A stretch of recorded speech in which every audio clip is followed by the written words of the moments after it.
Gurean moda hitz egiteko garaia da eta esatera joan azkeneko tendentzietaz eta azkeneko joerataz aritu behar genuela, baina zer eta oraingoan arropa zaharrakin etorri zait Jokin Aierre garai, arratsaldeon, astindu ganbaran topatuko zaituzte gure ikusleek horre Instagramen eta saretan eta begiratu ezkero, ez dut nik esan arropa zaharrak herri duzunik, baina gaia bintzat hori bai, bigarren eskuko arropa hitz egin behar diguzulako, eta orain esango didazu, igual ez da inzarra, ze bigarren eskuko ere berria da norberak eskuratzen duenean, eta hortan ere arrazoi izango duzu. Bai, ala da, eta arrazoi daukazu arropa zaharra ere ekarri dute, aitaren gaztetako bakeroak eta bigarren esku genda batean erositako alkandora.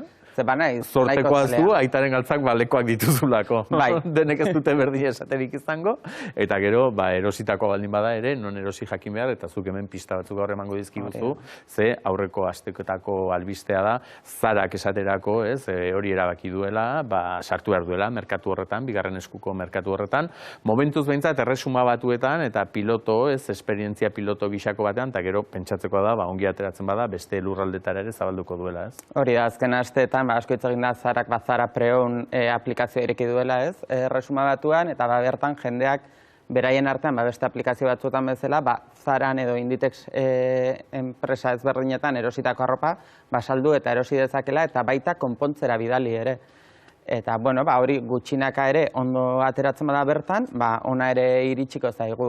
Gertatzen dena aurreko asteetan, beraiek baino lehenago, Balenciaga eta beste etxe batzuk ere, luxuzko moda etxeek ere iragarri dute beraien aplikazio propioak sortzen ari direla, eta beraien dendetan, hemendik aurrera ez bakarrik kolekzio berriak, baita ere, partikularrek edo norbanakoek saldutako bigarren eskuko arropa ere eskuratu izango dela. Eta bakarren batek pentsatuko du ez ni, atarikoan aipatu duan bezala bihotzonekoan naizelako, baina maltzurrenak diren ikusleek esango dute. Eta zergatik egiten dute orain konpainia handiek, batean mundua salbatzeko halako ahalegin bat jasangarritasunaren izenean, izango da ez da hitzakietako bat, baina gero honen atzean bestelako intentziorik ez dute da hor badago greenwashing deitzen dena markak azkenean jasangarriago egiteko edo irudikatzeko behar hori gizarteak bultzatzen duena, baina beste aldetik ere bada arrazoi ekonomiko bat, ze azkenean gaur egun aplikazio asko daude bigarren eskuko arropa saltzen dutenak, luxuzkoa edo esan dezagun ekonomikoagoa den arropa, eta horren atzean negozio bat dago, zergatik ez markak beraiek negozio hori egin eta ateratzen den diru kopuru hori beraiek poltsikora eraman, ez? Inbiditik apur bat ere orduan baduela, ez da? Ikusi dutenak besteak ari direla diru bat ateratzen, esan dute, begira, guk hortik ere tartapuxka bat eramaten badugu, gaitzerdi. Hori da, eta gira da, luxuzko etxetan eukidezakela konservazionismoari lotura txiki bat, ez? Azkenean,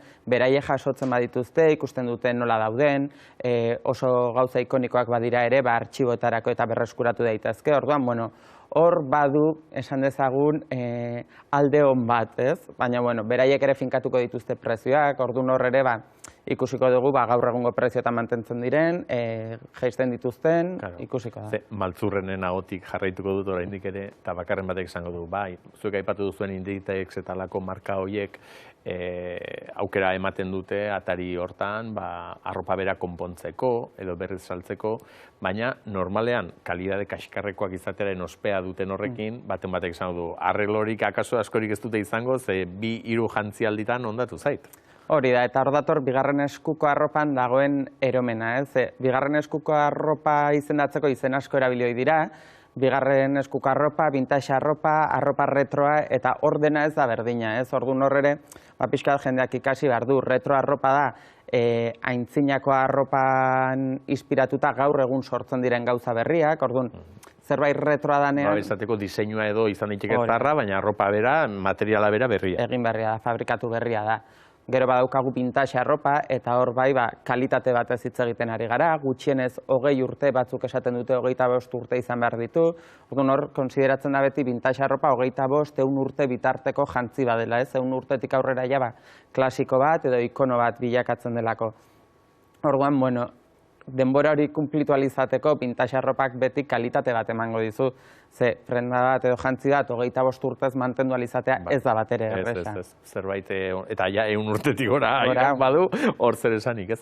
Eta konsumitzaileari edo erosleari begiratuta, zer horrere akaso erradiografia bat egin genezake zer motako arropa erosten duzun horren araberakoa zara, esan nahi dut, vintagearen bila dijoana edo bigarren eskukoaren bila dijoanak motivazio berdina izan dezakete, ze bat joan daiteke merkeagoa dalakoan, ez? Hori izango da eskutero mota bat? Merkeagoa dela eta edozeinen eskura egon daitekela, baina normalean topatuko duzuna kalitate gutxigokoa da, orduan hor topatuko dituzu, denbora batez erabili ahal izango dituzun jantziak, eta askotan igual konponketaren bat behar dutenak edo, eta gero bai topatuko duzuna vintage arropan da, armairuan urte luzez iraungo dizuten gauzak, eta normalean bai diseinatzaileei edo marka hobeagoei lotuta daudenak. Orduan bai publikoa ezberdina izaten da, egia da vintage arropa orokorrean naiz eta erabilitako arropa izan ez dela merkea.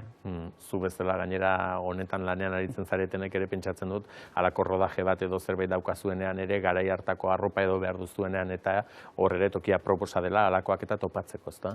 Hori da, askotan azoketara joan behar da, egia da badaudela alokairu etxeak horrelako material asko daukatena beraien estokean, baina askotan gauza konkretuak nahi dituzunean, bai aplikazioetan edo baita ere merkado de pulgas edo ezagutzen diren hauetara bidaiatu behar dela eta bertan begiratu behar dela ze hor altxorra asko topatzen dira. Eta perretxikoak biltzera joaten direnak sekretuan gordetzen duten bezala, zuk ere ez dakit berdin egiteko tentazio izango duzun, baina halakorik nahi duenak zein toki edo nora jo beharko luke, zeintzuk dira horrela gaur egun tokirik garrantzitsuenetakoak. Egia da, Euskal Herrian ez dela horren beste mugitzen ez, bigarren eskuko arropa eta gutxiago vintage arropa, baina ahetzeko merkatuan adibidez, ez, hilabetero egiten den merkatuan hor topatu daitezke noizbenka, altxor txikiak, egia da, Madridera joaten bazera rastroan ere egoten dela aukera, topatzen dituzun gauza asko ez dira balekoak, baina baita ere tartean egoten dira gauza oso politak, eta egia da, bi kasu hauetan prezioz nahiko ondo egoten direla. Gero ja Parisera,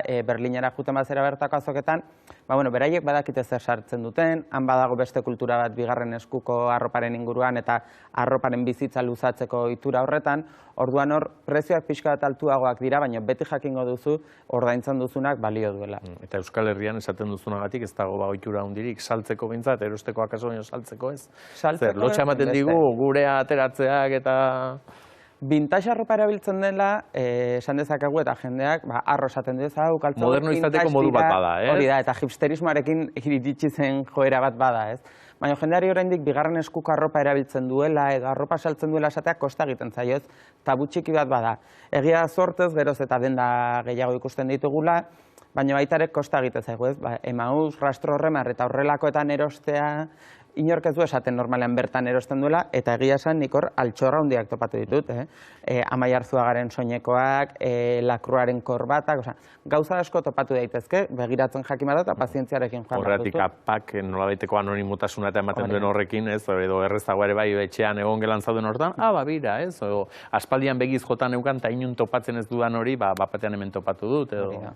Gero badaude, denda batzuk erreferente direnak, adibidez Pura Madre Bilbon, Zuzeu Tolosan, beraiek bigarren eskuko arropa saltzeaz gain, egiten dute pixka bat lan didaktiko hori ez, bezeroekin edo saretan jarraitzen dian jendearekin, pixka bat erakusteko zer dan bigarren eskuko arropa, zer dan vintaxa, ze kalitate ezberdin dauden, zen bat ordaindu behar den gauza bakoitzagatik, orduan, norbaitek interesa badauka, nik biden dauek gomendatzen ditut, ze bertan ikasi daiteke bigarren eskuko arroparekin look zoragarriak egiten, gainera beraiek laguntzen dizute hauek osatzen, eta txukun jazten, eta jakiten zer eramaten duzun etxera. Zintzoagoak iruditzen zaizkigula hauen asmoak zararenak eta baino, ezta? Noski, hori seguro. Ez asmo txarrik daukatenik, baina...